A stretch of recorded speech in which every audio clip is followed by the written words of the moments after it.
السلام علیکم، welcome to my channel free speak.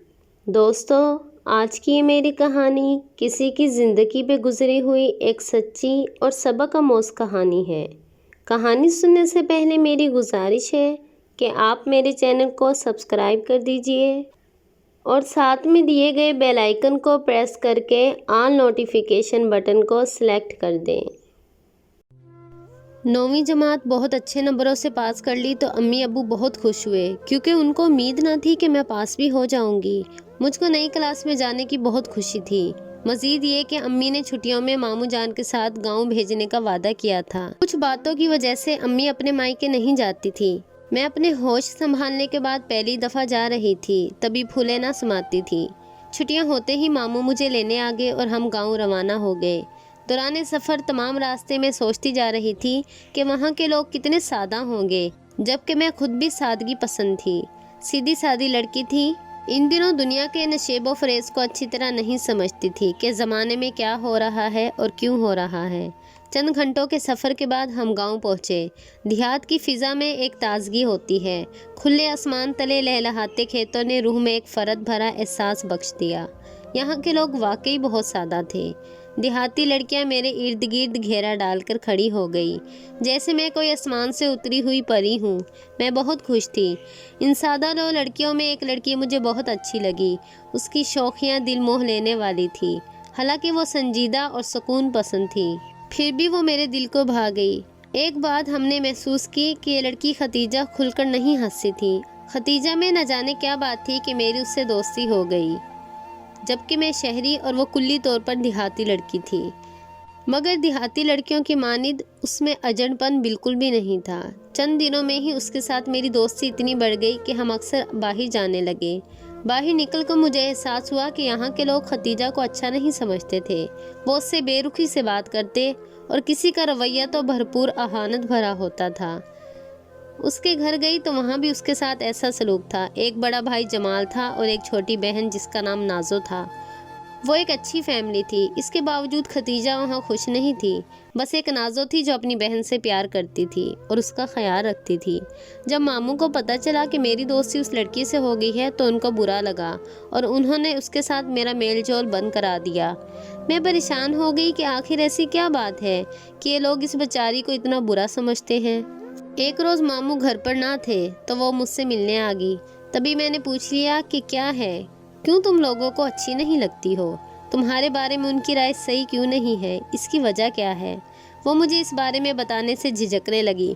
کہنے لگی کیا کرو گی سن کر؟ یہ سمجھو اے دوست لب کشائی کا موقع نہ دے مجھے، افسانہ میرے دل کا بڑا دردناک ہے۔ ایسی دیہاتی اور ان پڑھ لڑکی کے منہ سے شعر سن کر میں حیران ہو گئی۔ سوچنے لگی کہ آخر کون سی بات ہے جس نے اس معصوم لڑکی کو اس عمر میں شاعری سکھا دی۔ یقیناً اس شاعر گوئی میں کوئی دوسرا شامل حال تھا۔ کون تھا وہ؟ ایک دن دوپہر کے وقت نازو میرے پاس آئی۔ اس وقت نانی باہر تھی اور نانا کھیتوں میں تھے، صرف مومانی گھر پر تھی۔ نازو کو میں کمرے میں لے کر آئی اور اصرار کیا کہ تم اپنی بہن کے بارے میں مجھے بتاؤ، آخر کیا معاملہ ہے؟ تو اس نے بتایا کہ سائرہ باجی، ختیجہ آپی ہے نا، ابا کا کہنا نہیں مانتی۔ اماں منع کرتی تھی کہ پلیا کے اس طرف مت جایا کرو، وہ ہمارا علاقہ نہیں ہے بلکہ سرکاری علاقے میں آتا ہے۔ وہاں ایک ڈاک بنگلہ ہے جس میں سرکاری آفیسر آ کر ٹھہرتے ہیں۔ یہ پھر بھی ادھر چلی جاتی تھی۔ گاؤں والے آپ کو پتہ ہے نا کہ اپنی بیٹیوں کو ڈاک بنگلوں کی طرف جانے نہیں دیتے۔ مگر کیوں؟ اس لیے کہ ادھر جانے سے کبھی کبھی بربادی کے دروازے کھل جاتے ہیں۔ اب میں آپ کو کیا بتاؤں، شاید اسی لیے بڑی بوڑھیاں برسوں سے کچھ ایسی کہانی سناتی آئی کہ ڈاک بنگلوں میں جنات رہتے ہیں اور یہ بھوت پریت کنواری لڑکیوں کو چمٹ جاتے ہیں۔ تو کیا تمہاری بہن کو بھی کوئی جن بھوت چمٹ گیا ہے؟ سائرہ باجی، آپ کو نہیں پتا، ختیجہ آپی کی تو منگنی بھی ہو گئی تھی اپنے تایا کے لڑکے سے، مگر خالد اس کو بالکل اچھا نہیں لگتا تھا۔ وہ بات کرتا تو یہ منہ پھیر لیتی۔ اب آگے سنو۔ ایک بار یہ اکیلی اس طرف گئی۔ ڈاک بنگلہ اکثر خالی پڑا رہتا تھا۔ چوکیدار تبھی صفائی کرتا تھا جب وہاں کوئی آفیسر آتا تھا۔